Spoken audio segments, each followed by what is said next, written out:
you guys ready for an awesome adventure this afternoon? All right, today we're gonna have an amazing adventure. We're gonna explore Australia, New Zealand, Ecuador, but more importantly, we're gonna explore the human spirit and the little things that allow groups of ordinary people to accomplish extraordinary things together. They have traveled here from every corner of the world. For 10 non-stop days and nights, they must hike, mountain climb, paddle, ride, and race through some of the most captivating yet dangerous terrain in one of the last great wilderness areas on Earth. Now, before you think this is another crazy sports analogy, tell me if this doesn't describe your real life, if you didn't know I was describing a sport. All right, so I have small teams of men and women, and we're trying to make it through a seemingly endless series of checkpoints in pursuit of a nearly impossible goal, working against extreme time pressures and constantly changing market conditions with the goal of doing it better than anybody else in the industry. Well, yes, welcome to my world. I'm honored to share with you what I've learned from some of the world's greatest extreme teammates about what it takes to get to the next highest peak, build and lead a world-class team that always gets to the next highest peak, time and time again, no matter how difficult the challenge, no matter how tough the climb. And I'll tell you the secret right off the bat. The higher you get on any mountain, what happens to the terrain? It gets steeper, right? So your ability to continue to get to the next highest peak is not just a matter of you trying harder as an individual. It's not just a matter of reaching up. It's a matter of reaching out to the people around you and creating what I call true human synergy. On the ridge to Eton Peak, the lead teams are learning that things are not always as they seem. There's a fake, false summit. It'll be soul destroying when they get there and realise they've only gone a third of the way and now need to descend and climb higher and higher than ever before. I remember that whole entire section being a very, very difficult one for me. I was pushed to my limit. It was incredibly hot. My feet hurt so bad. The terrain was really uneven, and the section was a lot longer than we ever dreamed it was. So my expectations of having a nice short caving section and a run back to the beach became this 6-hour night marathon on really, really bad feet with the team right on our heels. And so there I am, just crying and crying. And I have to stop because there's a 1,200-foot drop on both sides of this ridgeline, and I know I'm going to die if I keep moving, so I'm standing there crying. Finally, Mike realizes I'm not with them, comes trucking back up the ridgeline, and I'm just bracing for impact. And he stops, and very calmly, he says something I'll never forget. He said, "All right, Rob, I got a wife and a daughter, and I know that you people have to do this."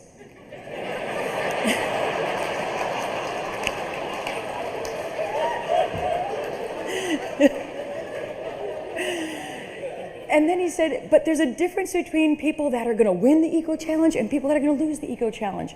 And it's not that people that are going to win the Eco Challenge aren't crying, because that's okay, and this is really hard.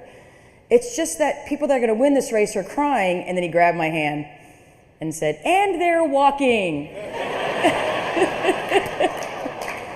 The most interesting thing about that race is we weren't one of the teams picked to win. We had never raced together before, and we were merely above average athletes. But somehow, as we made our way that 500 kilometers, 6 nonstop days and nights together, side by side, on mountain bikes and native canoes, and on foot, using just a map and compass to guide our way, we realized that we had something pretty special as a team. Our outcomes were so much greater than the sum of our individual strengths, and we weren't just walking side by side towards that common goal. We were figuratively and literally carrying one another.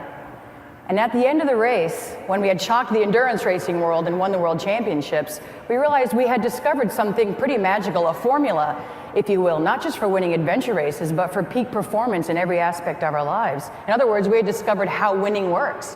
Prior to my racing with the best team in the world, all of us would just carry our own gear through the race, and if someone was slower, we just complained about them until they caught up. Just like in real life. Everyone carries their own weight, and people complain about them until they catch up.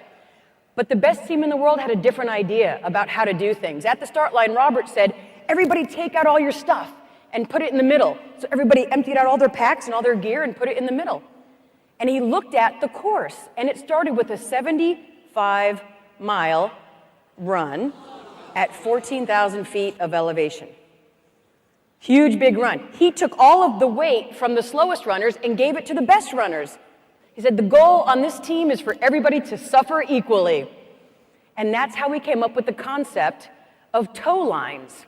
Because why would we wait for the slowest person if we could just take them with us? Right? In any endurance race, and you guys know your business is an endurance race, right? It's a team sport and it's an endurance race. In any endurance race, you're going to be the strong link and you're going to be the weak link at some point, right? If you just embrace that with your team and grab those tow lines from one another when you need them and offer a tow line when you're strong, you're going to go a heck of a lot further, faster together. If you want to go fast, go alone. If you want to go far, go together. Life away from the training and the competition can be just as intense for Robyn. You see, this is her real job as a firefighter. We can be called to anything at any time, and we have to be ready for that. And that's what I love about being a firefighter. But it's nice to know that as an athlete and as someone who is strong and has a good endurance background, that if the you-know-what does hit the fan, that I'm going to be able to carry that ladder, to the window. I'm going to be able to carry a person out of there, and that's a good feeling. One thing I know for sure about commitment starts when the fun stops, right? We all start strong. We all start a project very strong. We're happy to be there. At our races, everyone's high-fiving each other, and we're all wearing matching outfits, and the sun's out, and we're having the best time. And then about 12 hours later, there's sideways hail, we're bleeding, we're covered with leeches, we want to strangle each other. That's when commitment starts, when the fun stops. And great leaders are also people that are ruled by the hope of success versus the fear of failure. Now, I learned this lesson the hard way from one of my buddies in the Ecuador Raid Gauloise, the French version of the Eco Challenge. It was the first time I raced with the best team in the world. And I was always fear of failure person. I had been my whole life. I would actually paddle, turn around, paddle, turn around. I did this hundreds of times, seeing where the French were. And finally, my buddy Ian, who was sitting behind me steering the boat, he was so annoyed by where my focus was.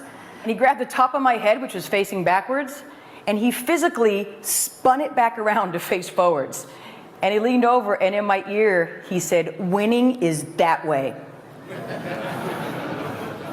Great leaders will also embrace their setbacks when they do happen, because they do, as a chance to maybe learn something and excel in a different way.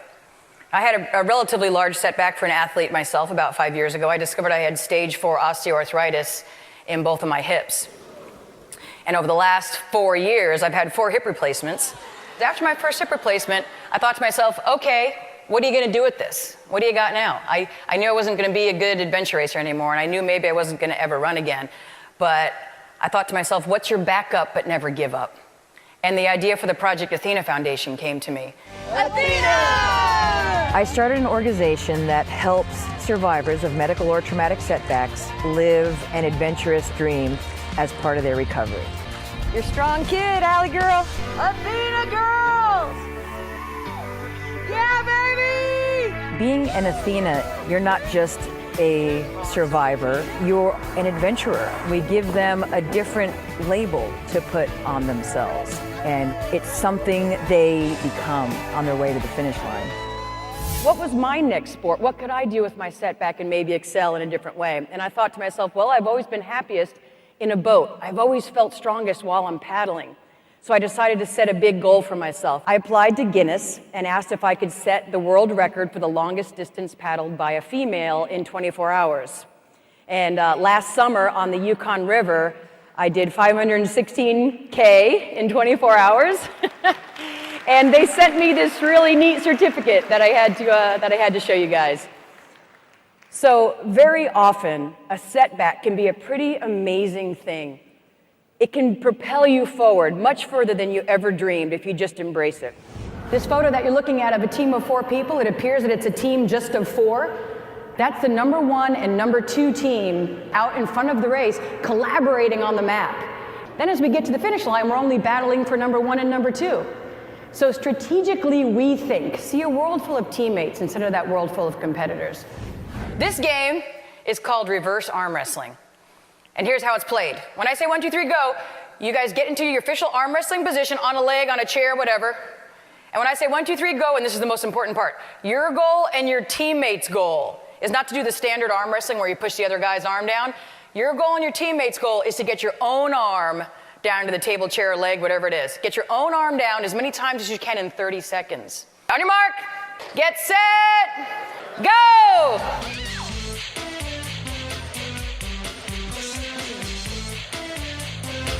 All right, stop, give yourselves a hand. All right, just out of curiosity, how many people got their own arm down 5 times or less? 5 times or less, raise your hand. Ain't no shame in it. 5 times or less. How many people got their own arm down more than 25 times in the 30 seconds? And I especially love doing this right after we talk about this, taking everyone to the top of the podium with you and seeing a world full of teammates. And then I say 1, 2, 3, go, and half the room is like, oh. You're about to blow an artery, trying not to let your own teammate get their own arm down to the table. It's so great, though, because it just shows us, and even the people that went back and forth right away, you probably got to admit that just for a second you had to turn off that little inner competitor, didn't you? You had to find that little switch and go, I got this game. But we're so wired to compete, which is a great thing. It's a fantastic, I'm the biggest competitor going. We're so wired to compete, and it's great. But every day, you get to decide who you're competing with. Every single day, you get to make that decision as a leader. Who really is my competition, and who really should be, why shouldn't this person be on my team? And we're also wired to see winning as being something mutually exclusive. In other words, for you to win, it entails everybody else losing. But the best leaders say, you know what, for me to win, I'm going to get there better, stronger, faster if I take all these great people with me. Winning does not have to be mutually exclusive.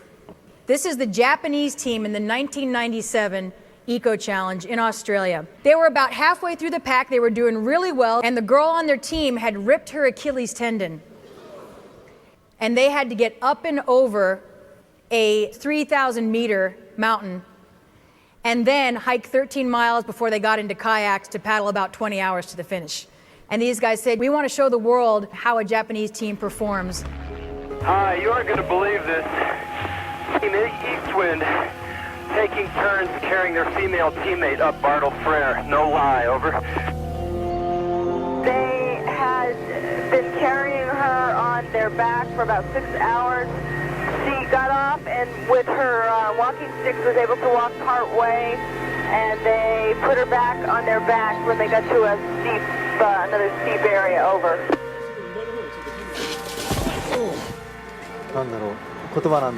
So I think this was a test for us to never give up, even under the toughest of odds. Most people couldn't even walk over Mount Bartle Frere. For them to carry that woman over that entire mountain, it's incredible. Here's what I love the most about that.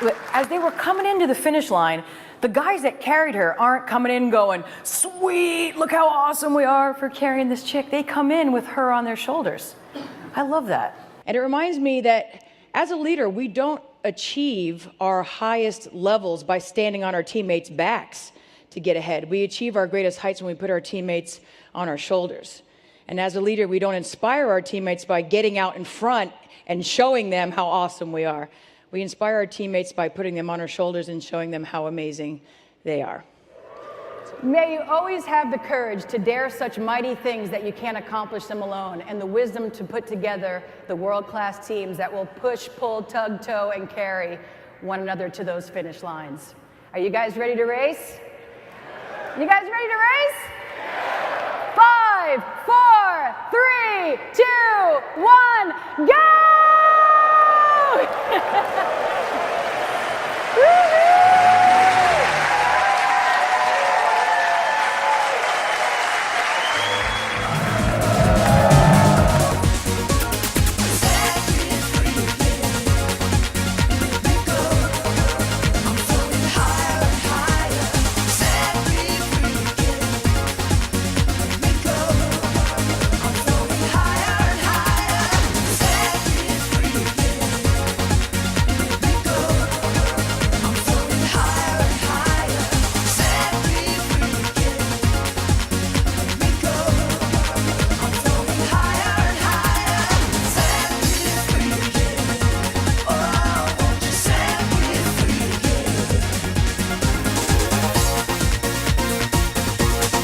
She's amazing, amazing, yeah.